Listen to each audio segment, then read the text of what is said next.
शासन के द्वारा हमारे अपने निर्माण के 3 हेड हैं, जिन तीनों हेड में शासन, मध्य, रूसा और वर्ल्ड बैंक।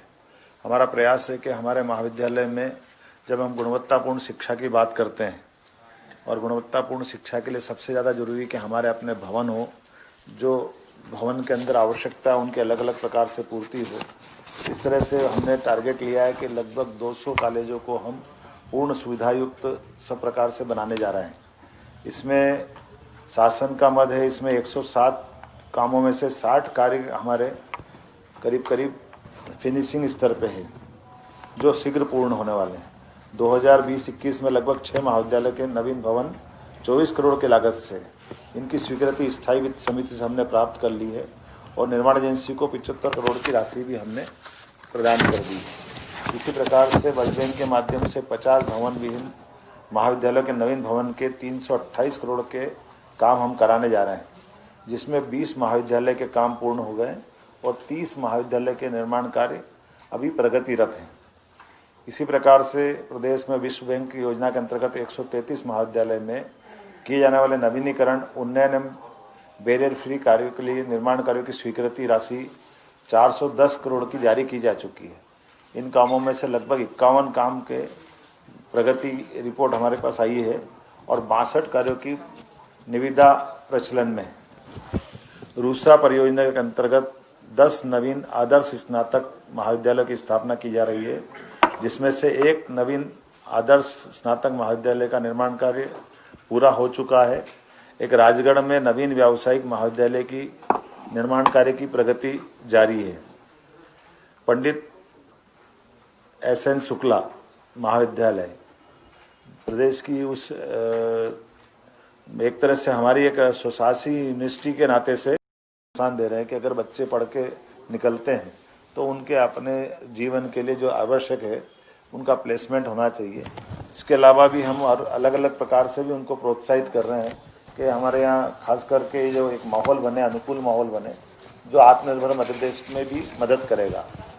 हमारे सेल्फ फाइनेंस के माध्यम से कई सारे कॉलेजों में इस बार तो खासकर हमने जितने भी कॉलेजों ने मांगे अलग अलग सेल्फ फाइनेंस के कोर्स, जिसमें नवीन प्रकार के कोर्स माइक्रोबायोलॉजी से लेकर के बायोटेक्नोलॉजी तक और बहुत सारे प्रकार के कोर्स में हमने मंजूरियां दी है। लेकिन चूंकि हमारी अपनी एक पद्धति भी हमने गुंजाइश वाली निकाली है कि सेल्फ फाइनेंस कोर्स के माध्यम से ही हम उनको अनुमति दे रहे हैं। मुझे इस बात की खुशी कि बड़े पैमाने पर सभी महाविद्यालयों ने इसका स्वागत भी किया है और आखिरी तक नवंबर-दिसंबर तक भी लगातार लोगों ने आवेदन करके इसकी स्वीकृति चाहिए थी। हमारे विभाग ने वो सारी स्वीकृतियां उनको प्रदान कर दी है। ऑनलाइन प्रवेश के बारे में जानकारी देना चाहूँगा कि 2020-21 में कुल पंजीकृत आवेदन 7,02,737 थे। इसमें कुल प्रवेशित विद्यार्थी 5,61,730 है। शेष विद्यार्थी नवीन पंजीयन एक अवसर हम और देने वाले हैं, क्योंकि 30 दिसंबर से 5 जनवरी 2021 तक CLC छठा चरण का इसकी समय सारणी जारी कर रहे हैं। इसी प्रकार से B.Ed D.Ed की दृष्टि से भी हमने 2020-21 में कुल सीट 69,115, कुल प्रवेशित विद्यार्थी 64,594, रिक्त सीट 4,521 है। ऐसे सभी शेष विद्यार्थियों के लिए नवीन पंजीयन का अंतिम अवसर 31 दिसंबर से लेकर 12 जनवरी तक चतुर्थ चरण में हम इनके लिए ये घोषणा करने वाले हैं।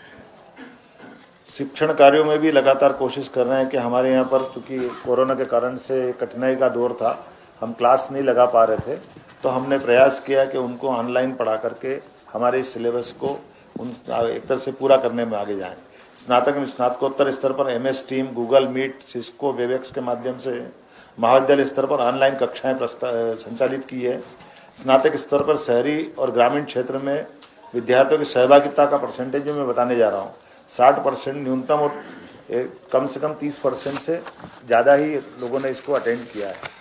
तो एक तरह से ये ऑनलाइन का भी जो नया प्रयोग हुआ था, इस प्रयोग में भी हमारे अपने जो पढ़ाने वाली क्लास में अटेंड करने वाला वो संतोषजनक रहा है।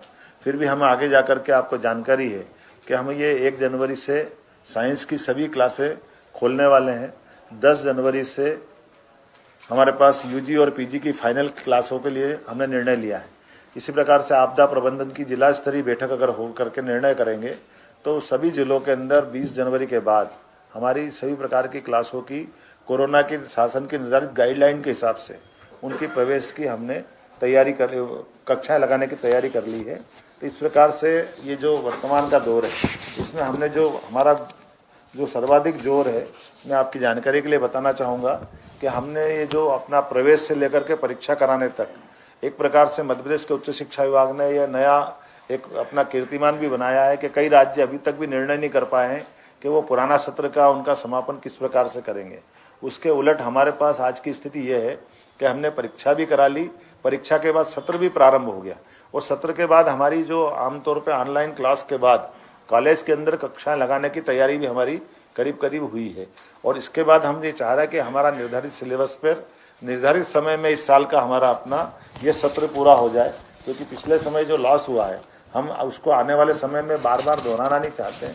लेकिन पिछली बार चूंकि कोरोना का एक आकस्मिक घटना थी, इस घटना से निपटने की विभाग ने पूरी तैयारी कर ली है। अब आपकी जानकारी के लिए बता दें कि जिस प्रकार से कोविड-19 में पोर्टल और यूट्यूब पे हमने व्याख्यानों के अपलोड जो किए थे वो इतने अच्छे ढंग से संचालित किए गए कि जिसपे हमारे यहाँ एक तरह से हमारे अलावा भी कई राज्यों ने उनमें से अपने ढंग, अब क्योंकि कोर्स तो कॉमन रहते हैं, कई राज्यों ने इसका लाभ लिया है। दूरदर्शन और विभागीय स्तर पर पोर्टल यूट्यूब से स्नातक में स्नातकोत्तर के 800 से अधिक वीडियो हमने इसमें अपलोड किए हैं। एक और जानकारी के लिए बता दें कि हमारे पास ये चूंकि अभी की स्थिति है कि 93% ही हमारे पास खाली 7% हमारे स्थायी प्राचार्य हैं। ऐसे में 93% हमारे पास प्रभारी प्राचार्य हैं। तो प्रभारी प्राचार्य को ये प्रशासकीय दक्षता के लिए भी हमने ट्रेनिंग प्रोग्राम चालू किया है और एक कॉलेज में 1, 2, 3 सीनियर प्राध्यापकों की हमने उनके हिसाब से नाम मांगे, उनके अलग अलग हम ट्रेनिंग करा रहे हैं। इसकी ट्रेनिंग के लिए भी हमने 14 जनवरी से RCPV नरोहा प्रशासनिक अकादमी में इनके लिए प्रशिक्षण कार्यक्रम प्रस्तावित किया है, जिसके माध्यम से 14 जनवरी से 13 फरवरी तक 60 प्राध्यापकों की 6 बैच समय सारणी उपलब्ध कराई है। इन 6 बैच के माध्यम से हम प्रशिक्षण का कार्य प्रारंभ करेंगे ताकि हमारे पास जो प्रभारी प्राचार्य हैं वो भी हमारी प्रशासनिक कामों में दक्षता के साथ अपनी कार्यवाही पूरी कर सके।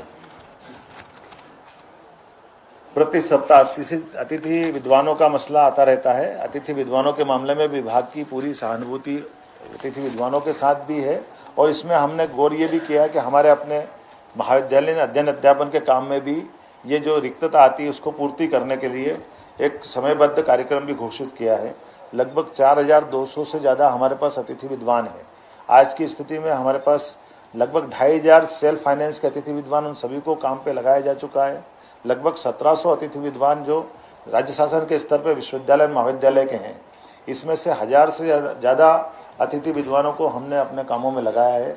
जो 500-600 अतिथि विद्वान बचे हैं उनके लिए भी हमारे पास जैसे जैसे जगह निकलती जा रही है हम उनको चॉइस फिलिंग का अवसर दे रहे हैं और प्रति सोमवार हम उनके लिए इस प्रकार से 6 चक्रों में अभी 31 दिसंबर की वापस एक बार हमारी इसमें चॉइस फिलिंग खुलने वाली है।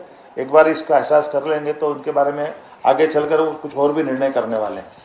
पेंशन और ये जो खास करके हमारे शासकीय और विश्वविद्यालय स्तर के जो प्राध्यापक गण हैं या बाकी हमारा स्टाफ है, उनके सबके लिए हमारी सहानुभूतिपूर्वक विभाग ने त्वरित रूप से कुछ संशोधन भी कराए।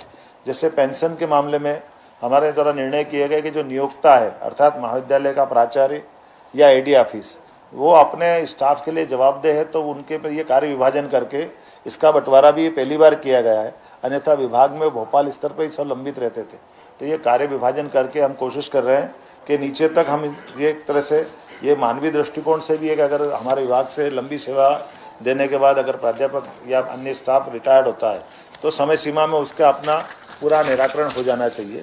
विभाग बहुत गंभीर है और इसमें लगातार काम कर रहा है। स्वामी विवेकानंद कैरियर मार्गदर्शन प्रकोष्ठ के माध्यम से महाविद्यालय में रोजगार उन्मुखी कार्यक्रम भी हमने प्रस्तावित किए हैं और इसमें प्रयास ये कर रहे हैं कि जिला स्तर पर एक अतिरिक्त प्राध्यापक इसी काम को रखेगा ताकि अधिकतम लोगों को हम जो अपनी मूल भावना है प्लेसमेंट या बाकी कामों के लिए तो वो उसमें सफलता के साथ वो काम कर सके। अलग अलग जिलों से हमने प्राध्यापक के नाम मंगवाए हैं, बहुत जल्दी उसके संबंध में भी अंतिम निर्णय कर लिया जाएगा। कुछ मेरे